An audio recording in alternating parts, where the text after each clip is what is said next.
철도 파업 이틀째인 오늘 일부 시민들이 평소보다 서둘러 출근길에 나서면서 주요 역들이 이른 시간부터 붐비고 있습니다.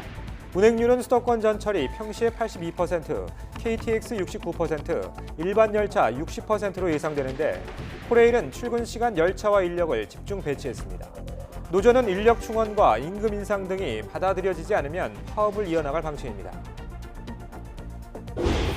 이번 철도 파업의 핵심 쟁점은 4조 2교대 도입을 위한 인력 4,000명 충원 문제입니다.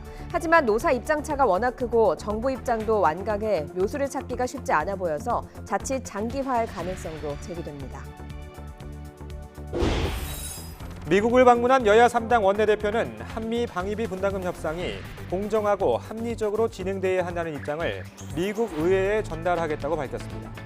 비건 국무부 장관 지명자는 한국이 중요한 동맹이지만 무임승차는 안 된다고 주장하며 방위비 인상 압박 대열에 가세했습니다. 최선희 북한 외무성 제1부상은 미국의 대북 적대시 정책이 계속되는 한 핵 문제 관련 논의는 협상 테이블에서 내려진 걸로 본다고 밝혔습니다. 국무부 부장관 인준 절차를 밟고 있는 비건 전 미국 대북 특별대표는 자신이 인준되면 협상 상대는 최선희 부상이 돼야 하고 궁극적으로 선택을 해야 하는 건 북한이라며 전향적인 태도를 촉구했습니다. 당 쇄신과 보수 통합 압박을 받고 있는 자유한국당 황교안 대표가 돌연 청와대 앞에서 단식을 선언했습니다.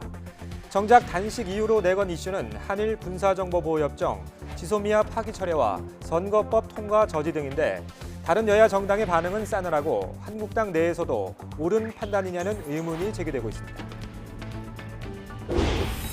홍콩 경찰이 시위 현장에서 체포한 213명을 폭동 혐의로 기소한 것으로 알려졌습니다.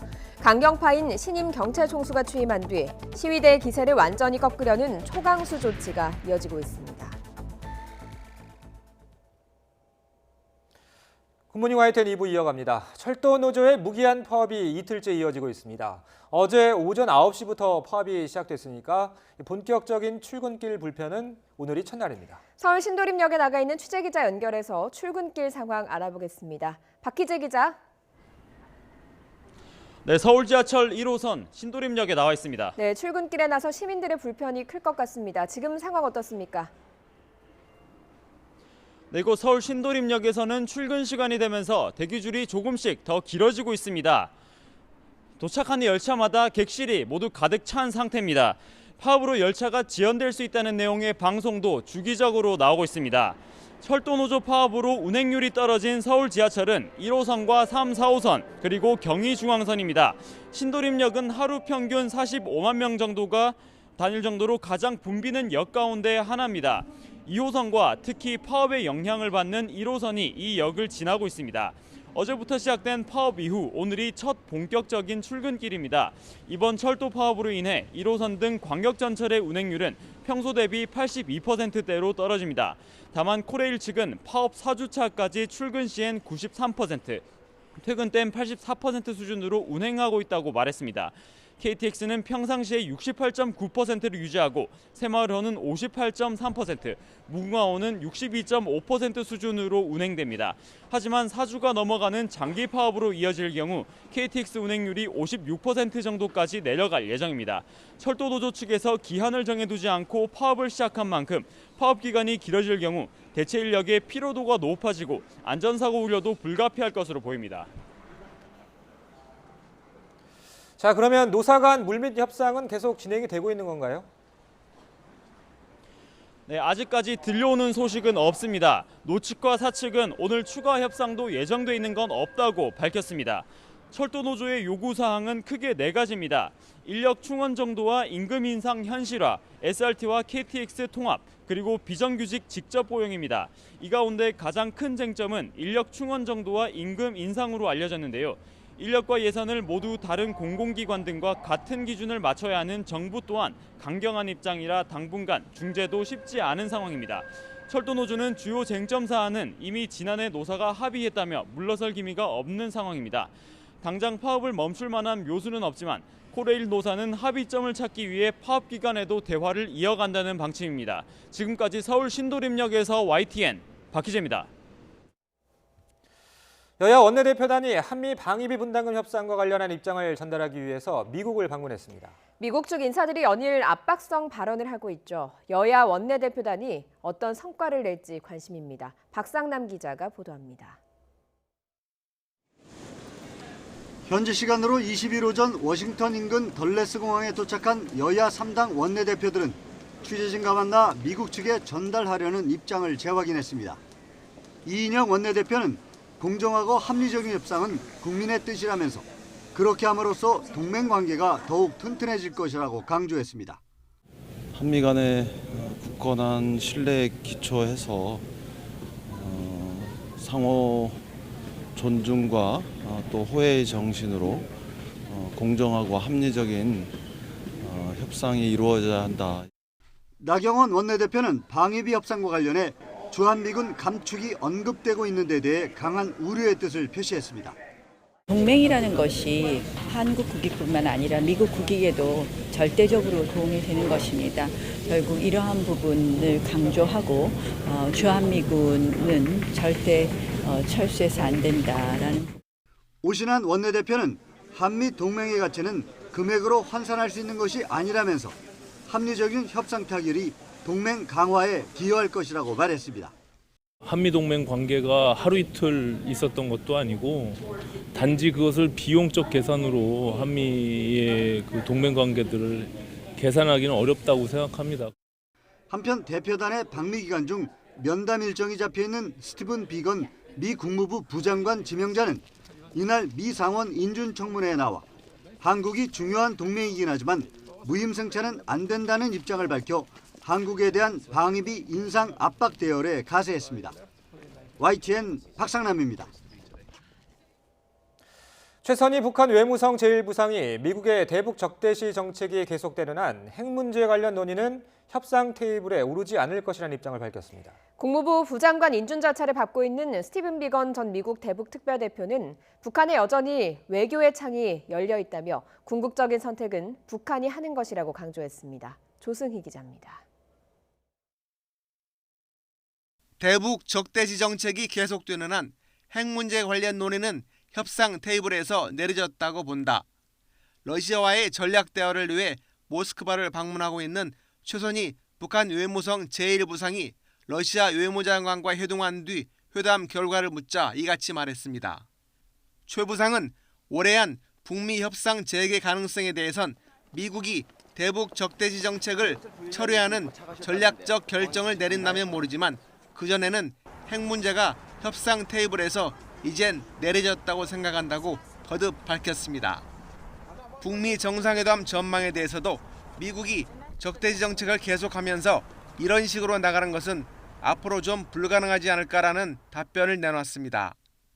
한편 현재 의회 인준 절차를 밟고 있는 스티븐 비건 미 국무부 부장관 지명자는 자신이 최종 인준을 받을 경우 비핵화 협상에 북한 측 카운터파트는 최선희 부상이 돼야 할 것이라며 최 부상의 의미 있는 협상 관여를 촉구했습니다.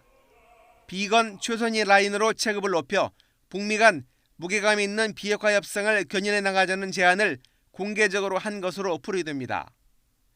스티븐 비건 지명자는 아울러 외교의 창이 여전히 열려있다고 강조하며 궁극적으로 선택을 해야 하는 것은 북한이라고 말했습니다. 그러면서 북한이 이 기회를 놓치지 말아야 한다고 재차 강조했습니다. 이 같은 발언은 한미 연합 공중훈련까지 연기한 것과 관련해 북한 측의 전향적인 반응을 촉구하는 차원으로 해석됩니다. YTN 조승입니다.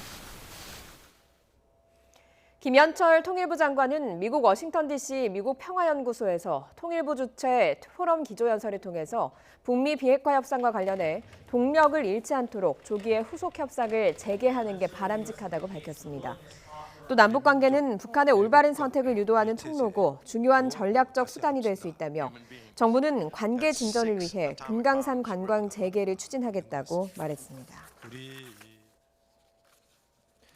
오늘 23일 한일 군사정보보호협정 지소미아 효력 종료를 앞두고 김현종 청와대 국가안보실 2차장이 비공개로 미국에 다녀온 것으로 알려졌습니다. 지난 18일 미국으로 출발해 어제 오후 귀국한 김현종 2차장은 오늘 문재인 대통령에게 방미 결과를 보고할 것으로 전해졌습니다. 김현정 차장은 미국 백악관과 국무부 고위 인사들을 만나 일본의 수출 규제에 대한 태도 변화 없이는 지소미아의 효력을 종료할 수밖에 없다는 우리 정부 입장을 설명했을 것으로 보입니다. 제임스 리시 미국 상원 외교위원장이 한국이 한미 군사정보보호협정 지소미아를 종료할 경우 철회를 촉구하는 결의안을 여야 일부 상원의원들과 함께 제출할 계획이라고 밝혔습니다.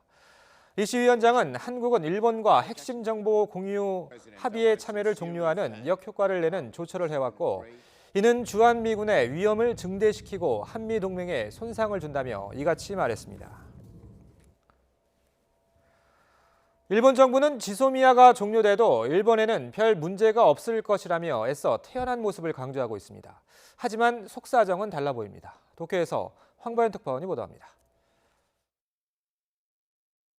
한국에 대한 경제보복 철회를 지소미아 종료 재검토의 전제 조건으로 제시한 데 대해 가지야마 일본 경제산업상은 차원이 다른 문제라며 거부했습니다.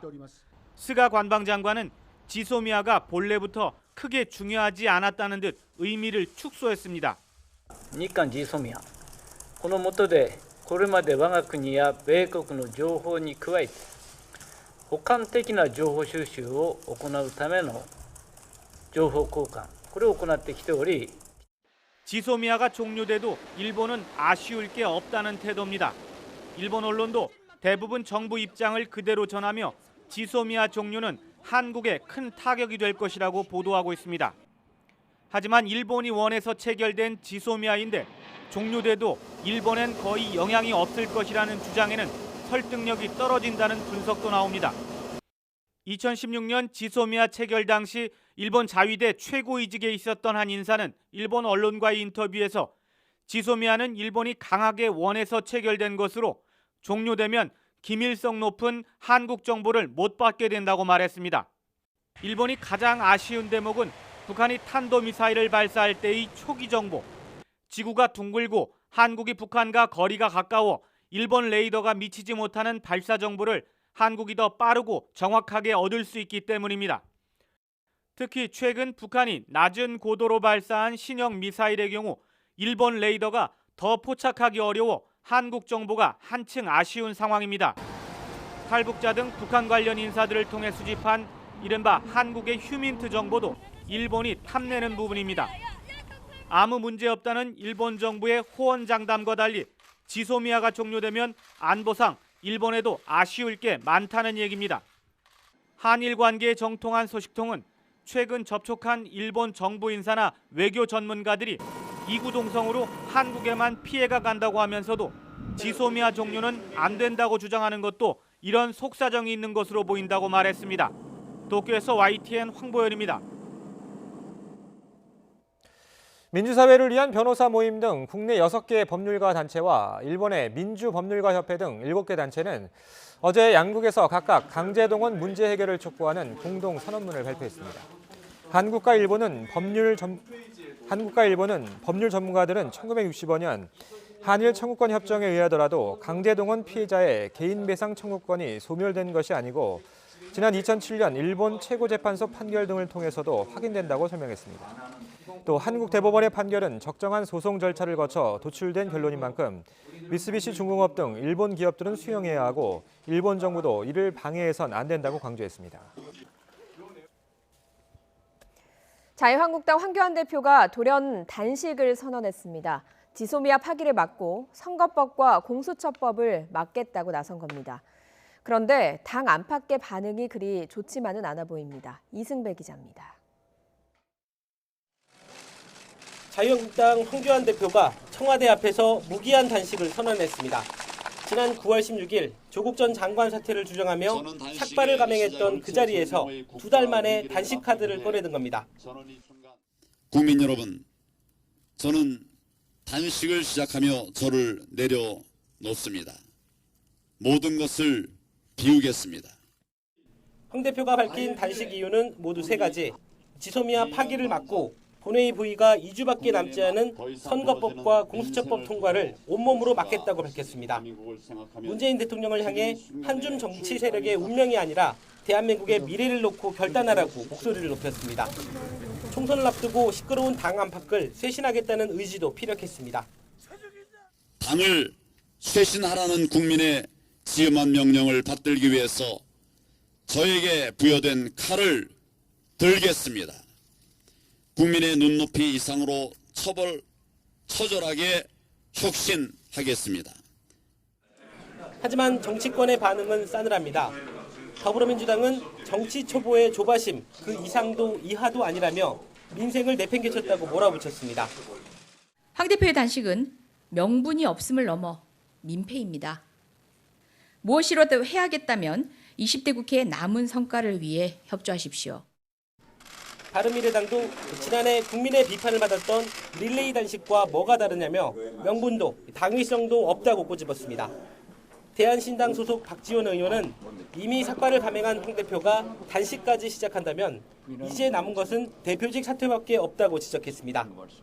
한국당 내에서도 이 시점에 단식을 선택한 것이 옳은 판단이냐는 의문이 제기되고 있는 가운데 홍준표 전 대표는 단식한다고 해결될 문제는 아니라며 문 대통령이 코웃음 칠 거라며 정면으로 비판했습니다. 황 대표가 단식이라는 초강경 승부수를 던진 가운데 한국당은 주말 대규모 장외 집회를 예고하고 있습니다. 최근 리더십 위기를 맞은 황 대표가 이번 단식을 계기로 또 한 번 고비를 넘길 수 있을지 주목됩니다. YTN 이승배입니다. 문재인 대통령은 강기정 청와대 정무수석을 보내서 황 대표의 단식을 만류했습니다. 강 수석은 지소미아는 국익에 관한 문제여서 단식은 옳은 방향이 아닌 것 같다고도 했지만 황 대표는 물러서지 않았습니다. 들어보시죠. 국익 문제고 그러니까 그렇게 하시고 선거법이나 또 이제 공수처법도 국회에서 원내대표들 세 분 오늘 기분 좋게 가시던데. 잘 합의가 되고 잘 해결되면 제가 단식을 바로 끊겠습니다. 자유한국당은 이르면 오늘 현역 물갈이 폭을 담은 내년 총선 공천 기준안을 확정해서 발표할 예정입니다. 한국당 총선기획단은 그동안 회의에서 현역 의원 물갈이 폭과 공천 기준에 담을 항목을 놓고 난상 토론을 벌였습니다. 황교안 대표가 무기한 단식에 돌입하면서 대대적인 당 쇄신을 약속한 만큼 최대 절반에 가까운 현역 물갈이를 확정할 것이란 전망도 조심스럽게 나오고 있습니다. 여야는 오늘 문희상 국회의장 주재로 패스트트랙 법안 처리 방안을 논의하기 위한 이른바 정치협상회의를 개최합니다. 더불어민주당 윤호중 사무총장은 어제 오후 국회에서 5당 실무단 회의를 마친 뒤 예정대로 오늘 정치협상회의를 열기로 했다고 밝혔습니다. 다만 단식 농성에 돌입한 한국당 황교안 대표는 지난달 30일 정치협상회의에 이어 이번 달에도 불참할 전망입니다. 오늘 아침까지는 때이른 추위에 대비하셔야겠습니다. 현재 전국 대부분 지역에서 영하권의 추위가 이어지고 있는데요. 현재 서울 기온 영하 2.3도를 보이고 있고 찬바람 탓에 체감 추위는 이보다 조금 더 낮습니다. 이번 추위는 오늘 낮부터 서쪽에서 온화한 바람이 불어들면서 누그러질 전망입니다. 현재 전국에서 가장 기온이 낮은 곳은 강원도 철원, 김하읍으로 비공식 기록으로 기온이 영하 10.7도까지 떨어지며 전국에서 가장 낮습니다. 대관령이 영하 9.7도, 파주는 영하 5.9도, 대구는 영하 2.6도로 대부분 지역이 영하권입니다. 낮 동안 맑은 하늘이 이어지겠고 미세먼지 걱정 없겠습니다.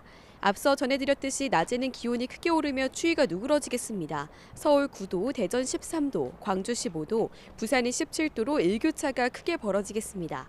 이번 주말까지 큰 추위 없이 맑고 일교차 큰 날씨가 이어지겠고요. 일요일에는 전국에 비 소식이 있겠습니다. 건조주의보가 발효 중인 강원 영동 지역은 메마른 날씨가 이어지고 있습니다. 산불 등 화재 사고 위험이 높은 만큼 불씨 관리에 신경 써주셔야겠습니다. 지금까지 상암동 야외 스튜디오에서 YTN 권혜인입니다.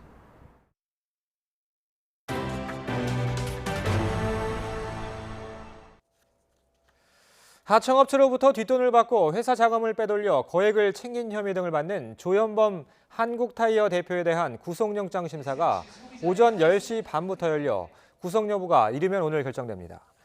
조 대표는 하청업체로부터 납품 대가로 매달 수백만 원씩 5억 원가량의 뒷돈을 받고 계열사 자금을 정기적으로 빼돌려 2억 원 상당을 챙긴 혐의를 받고 있습니다.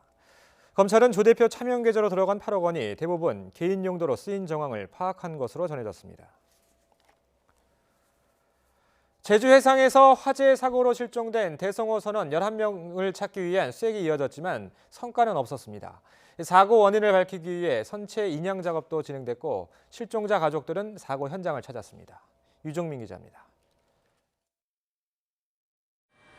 대성호 실종자 수색은 사고 해역을 9개 구역으로 나눠 광범위하게 진행됐습니다. 합동 구조대는 함정 51척과 헬기 등 항공기 9대를 투입했습니다. 하지만 실종자를 찾지 못했습니다. 표류 중인 선체 뒷부분에 대한 인양 작업도 진행됐습니다. 8m 남짓한 크기인 배 뒷부분은 취사실과 침실이 있고 불로 그을린 상태입니다. 하지만 현장의 기상 상태가 좋지 않아 작업을 중단하고 협의 후 재개하기로 했습니다.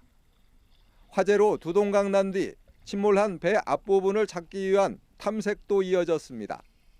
사고 원인을 밝힐 기관실과 조타실 등이 있는데 아직 정확한 위치는 파악되지 않고 있습니다. 함선에서는 음파 탐지기 및 어금 탐지기 등을 이용하여 대성호 선수 부위 침몰 추정 해역을 선체 탐색 중에 있습니다. 실종자 수색이 지지부진한 가운데 가족들은 사고 현장을 찾았습니다. 실종자 가족들은 수색 상황과 사고 현장을 직접 보고 싶다는 의견을 제시했고 해경은 500톤급 경비함을 지원했습니다.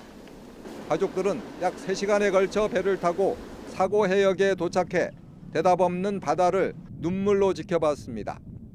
또 베트남 선원들의 가족도 통영에 차려진 대책본부에서 마음을 졸이며 소식을 기다렸습니다. YTN 유종민입니다.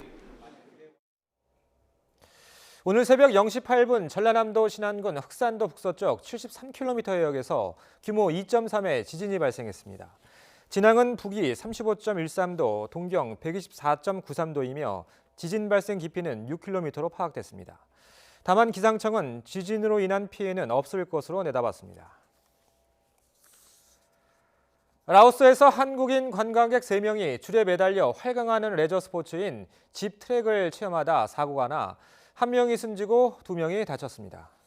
라오스 주재 한국 대사관은 사고는 현지 시각 지난 19일 오전 10시 반쯤 라오스 유명 관광지 방비엔 탐남 지역에서 발생했다고 밝혔습니다. 집 트랙 중간 기착지에 있는 높이 7m의 나무 지지대가 부러지면서 A씨가 추락해 숨졌고 앞서 출발한 B씨와 C씨도 줄이 늘어지면서 다리와 등, 허리 등의 부상을 입었습니다. 고속도로를 달리던 대형 덤프트럭의 적재함이 육교와 부딪히는 사고가 났습니다. 경기도 화성에선 50대 남성이 지나던 행인에게 빙초산을 뿌리는 사건도 있었습니다. 우철희 기자입니다.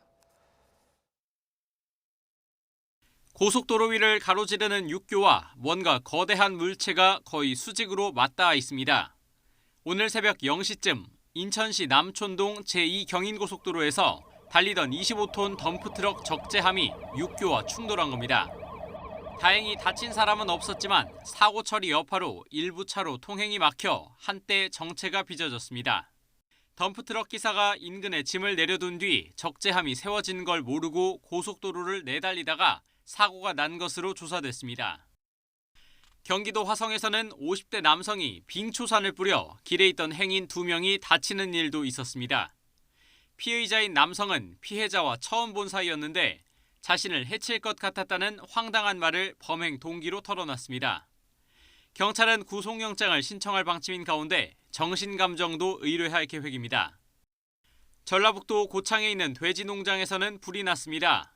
다친 사람은 없었지만 농장 건물 일부와 돼지 200마리가 피해를 입어 소방서 추산 약 200만 원의 재산 피해가 났습니다. YTN 우철입니다. 최근 배달 대행 확산으로 이륜차 교통법규 위반이 늘고 사고 위험이 커지면서 경찰이 집중 단속에 나섭니다. 경찰청은 다음 달 1일부터 오토바이 사고 다발 지역과 상습 교통 위반 지역에서 암행 단속을 벌인다고 말했습니다. 경찰은 특히 상습 교통법규 위반 운전자가 속한 배달업체 업주에게 관리 감독 책임을 묻는 방안도 추진할 방침입니다. 공정거래위원회가 삼겹살 행사 판촉비를 납품업체에 전가하는 등 불공정 거래를 했다며 롯데마트에 400억 원이 넘는 과징금을 부과한 데 대해 롯데쇼핑이 강하게 반발하고 나섰습니다.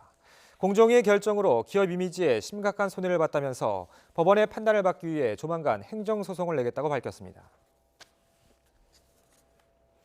홍남기 경제부총리가 내년부터 300인 미만 중소기업에도 적용되는 주 52시간제 보완책은 정기국회가 끝나는 다음 달 10일쯤 정부의 최종 입장을 발표할 것이라고 밝혔습니다. 홍 부총리는 율촌화학기술연구소를 방문한 자리에서 이렇게 말하고 지난 18일 이재갑 고용노동부 장관이 발표한 건 국회에서 탄력근로제 기간을 3개월에서 6개월로 늘리는 것조차 입법이 안 됐기 때문에 입법을 촉구하는 측면도 있었다고 설명했습니다. 이어 다음 달 국회 근로기준법 개정 동향을 본 뒤 주 52시간제와 관련한 구체적인 요건을 발표하겠다고 말했습니다. 정부가 자사고와 외국어고, 국제고를 2025년 일반고로 일제히 전환하기로 한 가운데 이들 학교 유형이 2025년 법령에서 삭제됩니다. 교육부는 어제 1차 고교교육 혁신추진단 회의를 열고 자사고, 외고, 국제고의 설립 근거 등을 규정한 시행령 조항들을 모두 2025년 3월에 삭제하기로 했습니다. 또 외고, 국제고와 자사고, 자율형 공립고의 세부적인 내용을 규정한 다른 시행령 조항들도 모두 삭제됩니다. 지난해 최악의 통신 재난을 불러왔던 서울 아현동 KT 공동구 화재 기억하실 겁니다. 전화나 인터넷뿐만 아니라 상거래까지 중단됐었죠. 이런 사태를 대비한 합동훈련이 펼쳐졌습니다. 이상순 기자입니다. 통신과 전기, 가스 설비 등을 모아둔 서울 마포구 상암동의 공동구. 가상의 방화범이 안쪽에 불을 질렀습니다. 119가 긴급 출동하고 마포구청에 서울시와 KT, 한전 등이 참여한 재난대책본부가 설치되지만 피해가 속출합니다. 일반 전화, 인터넷, TV 등 유선 8084회선, 무선 기지국 117식이 서비스 불가 상태입니다. 현장에선 소방차들이 공동구에서 연기를 빼내고 화재 진압용 폼을 발사해 불을 끕니다.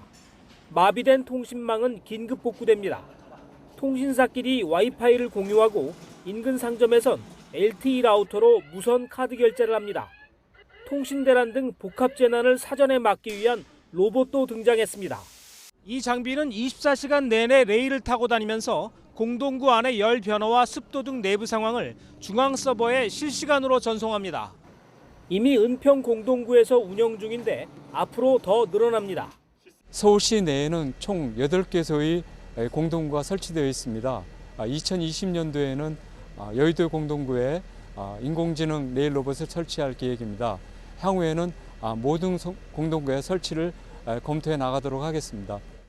지난해 11월 발생한 KT 아현지사 통신구 화재는 통신 대란을 일으키며 469억 원의 피해를 냈지만 결국 사고 원인조차 밝히지 못했습니다.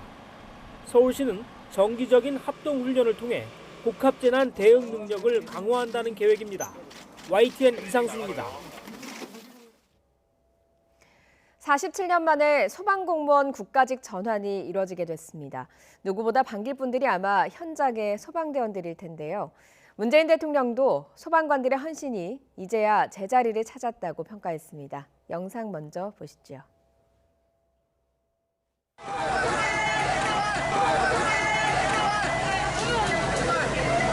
지난번에 최경수 대원이 입었던 옷입니다.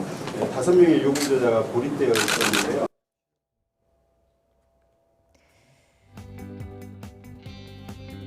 그런데 신혼여행 안 간 것은 그건 잘못된 거예요. 대통령으로서 명령인데 적절한 시기에 신혼여행 가셔야 되고 소방서장님이 휴가도 내주셔야 할 것 같은데 그렇게 하실 거죠? 적극적으로 받들겠습니다.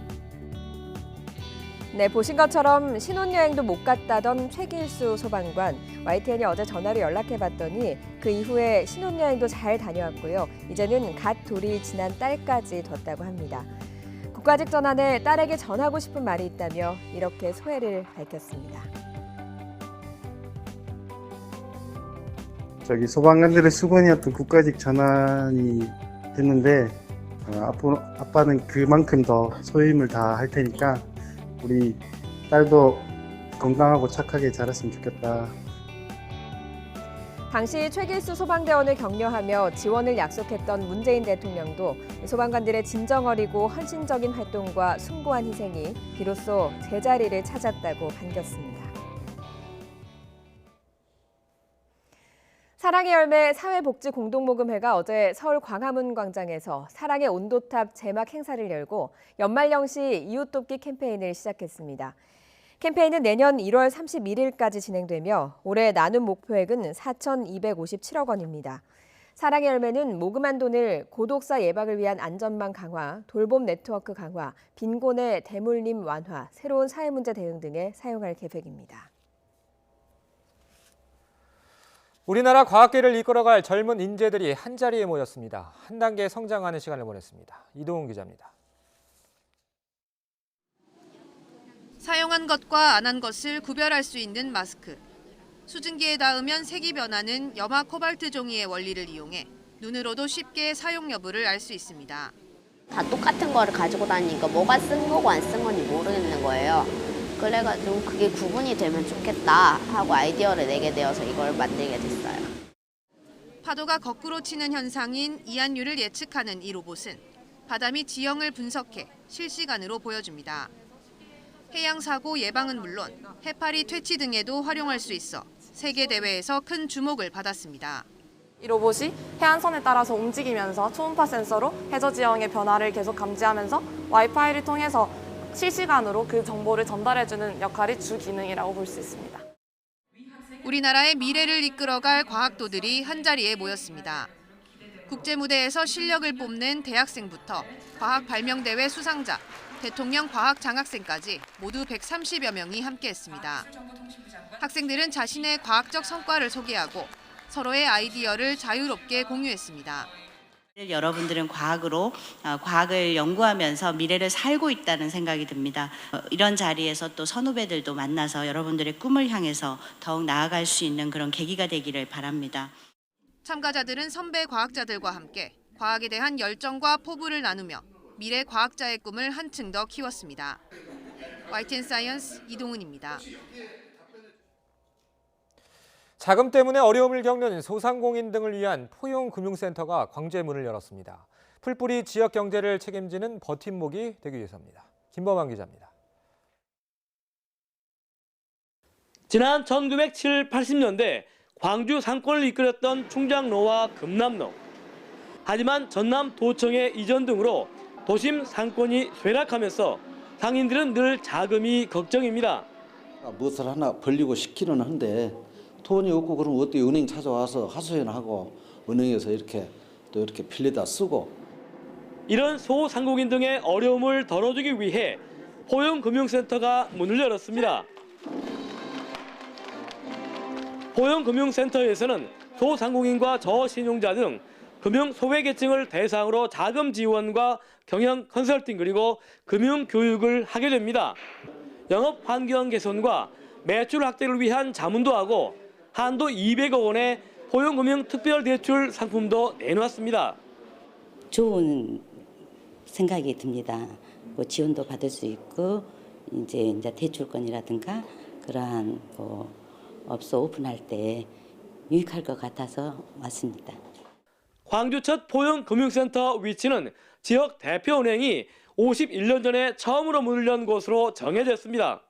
포용금융센터를 초석으로 금융 소외지대에 놓인 소상공인 자영업자와 서민에게 따뜻한 금융의 손길을 전달함으로써 포용적 파트너로서의 역할을 강화하고자 합니다. 포용금융은 지난 2008년 글로벌 금융위기 이후 금융의 사회적 책임이 강조되면서 화두로 떠오르고 있습니다. 포용금융센터가 지역 자영업자에게 도움을 주는 동반자로서 그리고 지역사회의 든든한 버팀목으로서 언제나 함께 해주시기를 기대해 보겠습니다. 앞서 광주은행은 광주형 일자리 사업의 성공을 위해 260억 원을 출자해 광주 글로벌 모터스의 3대 주주가 되기도 했습니다. YTN 김범환입니다. 우리나라 미세먼지 가운데 중국에서 온 게 얼마나 되는지를 놓고 논란이 많았었죠. 32% 정도가 된다는 한중일 세 나라 공동 연구 보고서가 발표됐습니다. 중국 미세먼지의 영향이 수치로 공식화된 건 이번이 처음입니다. 황선욱 기자입니다. 한중일 3국이 2017년을 대상으로 세 나라 주요 도시의 초미세먼지가 어디서 얼마나 오는지 분석한 공동 보고서를 발간했습니다. 각국에서 자체 발생한 초미세먼지는 한국 51%, 중국 91%, 일본 55%로 나타났습니다. 중국에서 우리나라에 날아오는 미세먼지는 연평균 32%, 일본발 미세먼지는 2%로 산출됐습니다. 나머지 15%는 몽골, 러시아 등지에서 오는 것으로 분석됐습니다. 이에 비해 우리나라가 중국에 미치는 영향은 2%, 일본에 주는 영향은 8%로 나타났습니다. 세 나라 모두 초미세먼지 농도는 낮아진 것으로 조사됐는데 우리나라의 지난해 연평균 농도는 2015년에 비해 12%, 중국은 22% 감소했습니다. 이 보고서가 미세먼지 등 동북아 대기질 개선을 위한 국가 간 협의에 귀중한 과학적 기초자료가 될 것으로 기대하겠습니다. 하지만 세 나라는 상대국에 주는 미세먼지 영향에 대해 미묘한 입장차를 드러내기도 했습니다. 예를 들어 서울 초미세먼지에 미치는 중국 영향을 한국과 일본은 39%로 분석했지만 중국은 23%로 낮게 봤습니다. 또 연평균 자료만 제시했을 뿐 고농도 시기 미세먼지 영향에 대한 분석은 빠져 있습니다. 이와 관련해 국립환경과학원은 자체 분석 결과 올해 2, 3월 고농도 시기 중국 기여율은 70% 정도였다고 밝혔습니다. 그때 기여율이 한 거의 80% 구개가 돼 있거든요. 80%에서의 중국 기여율은 거의 한 70% 그때 되지 않았나 이렇게 생각해요. 고농도 시기만 놓고 볼 때 국외 요인, 특히 중국발 요인의 영향력이 더 커진다는 얘기입니다. 애초 이 보고서는 지난해 발간될 예정이었지만 중국 측이 일부 자료가 오래된 것이라는 이유로 반대해 연기됐습니다. YTN 황순욱입니다. 올 시즌 LPGA 투어 33번째이자 마지막 대회인 CME 그룹 투어 챔피언십이 우리 시각으로 오늘 밤 개막합니다. 세계 랭킹 1위 고진영이 올해의 선수상에 이어서 상금왕과 최저 타수상까지 석권할지 최대 관심입니다.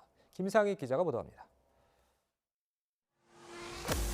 상위 60명의 선수만 출전하는 LPGA 시즌 마지막 대회에 걸려있는 총 상금은 500만 달러, 약 58억 원입니다. 우승 상금만도 150만 달러, 17억 5천만 원으로 웬만한 대회의 총 상금 규모입니다. 올해 4승을 거둔 세계 랭킹 1위 고진영이 이미 올해의 선수상은 확정했지만 아직 상금왕을 장담할 수 없는 이유입니다. 상금 1위인 고진영과 2위 이정은의 상금차는 약 72만 달러지만 이번 대회 결과로 충분히 뒤집힐 수 있습니다. 다만 최저 타수 베어 트로피 수상은 고진영이 유력합니다. 현재 평균 타수 1위 고진영을 2위 김효주가 맹렬히 추격 중이지만 역전을 위해서는 이번 대회에서 고진영보다 20타 이상을 덜 쳐야 하기 때문에 가능성은 높지 않습니다. 그냥 제가 딱 받고 싶은 상 베어 트로피인 것 같아요. 평균 타수 상은 정말 선수로서는 한번 받아보고 싶은 상이기 때문에. 이 밖에 박인비, 김세영 등 강자들이 총 출동하는 가운데 한국 선수들의 시즌 15승 합작 여부도 관심입니다. 신기록 달성엔 실패했지만 지난 2015년과 17년 세웠던 한 시즌 최다승 15승 타이 기록 작성을 노리고 있습니다. 도쿄올림픽 출전권 경쟁도 또 하나의 관전 포인트입니다. 내년 6월 세계 랭킹 기준으로 15위 이내 선수 중 최대 4명이 나갈 수 있는데 현재로선 고진영과 박성현, 이정은, 박인비가 앞선 가운데 김효주 등이 치열한 경쟁에 합류했습니다. YTN 김사익입니다.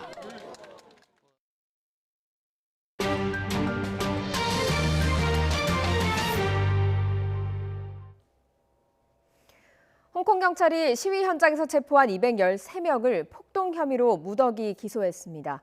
신임 홍콩 경찰청장이 취임한 후 시위대 기세를 완전히 꺾으려는 초강수 조치를 취하는 것으로 보입니다. 이승윤 기자입니다.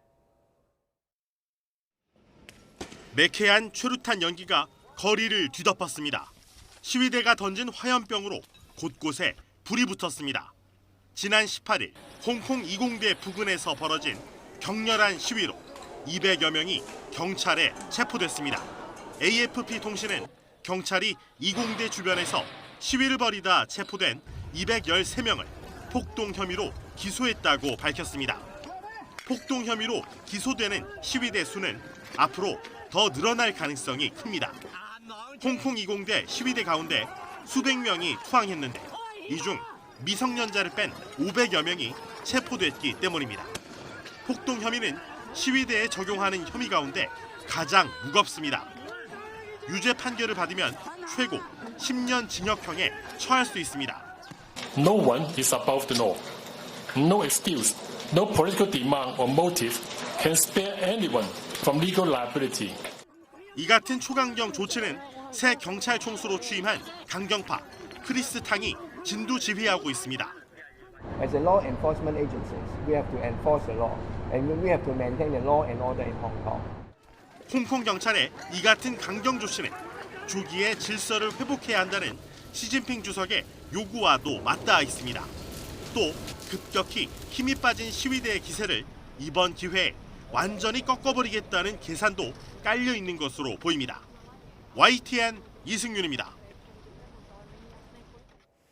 중국 외교부는 미국 상원의 홍콩 인권 민주주의 법안 통과를 규탄하고 미국에 대한 강력한 대응을 경고했습니다.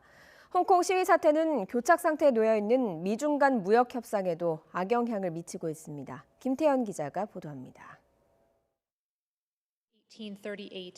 미국 상원의 홍콩 인권 법안 통과에 중국 정부가 즉각 강력하게 반응했습니다. 외교부 대변인 명의로 반박 성명을 낸 데 이어 마자오시 외교부 부부장이 미국 대사 대리인 윌리엄 클라인을 외교부로 불렀습니다.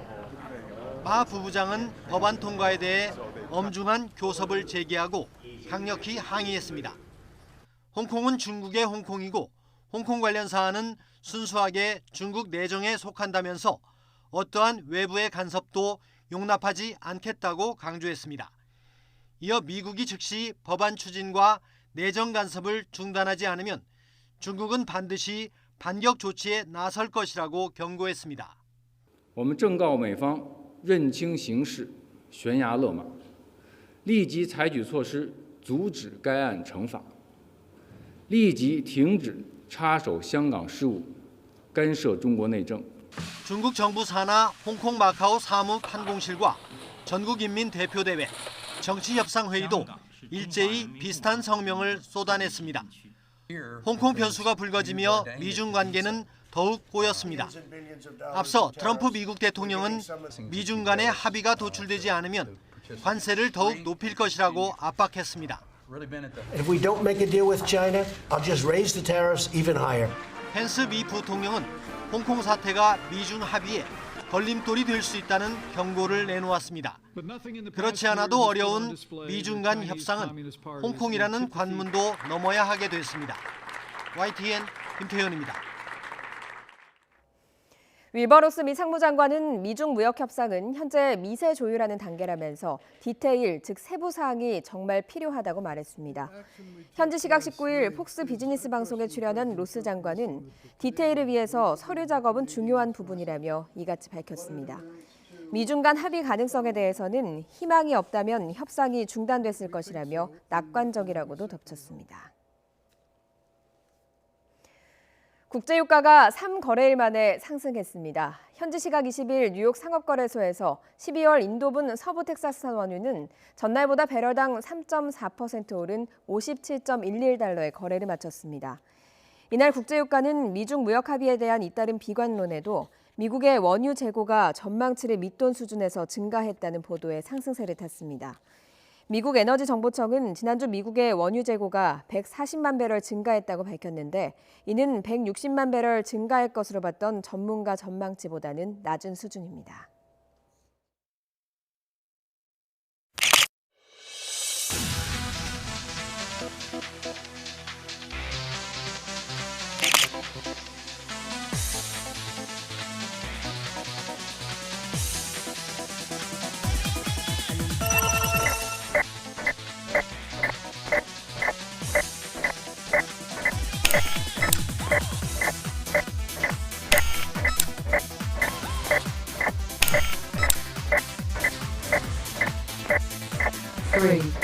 2, 1.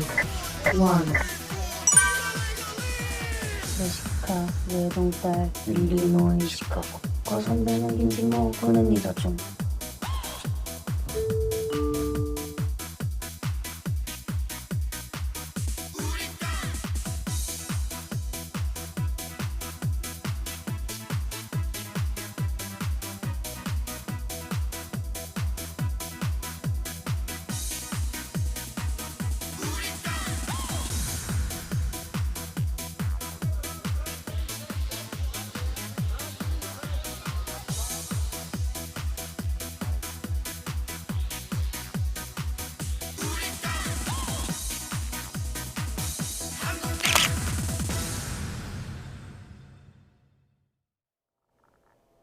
네, 일찍 찾아왔던 초겨울 추위는 오늘 낮부터 누그러지겠습니다. 아침까지는 서울의 기온이 영하 2.3도, 대전 영하 2.6도, 광주도 0도 선까지 떨어지면서 추웠는데요.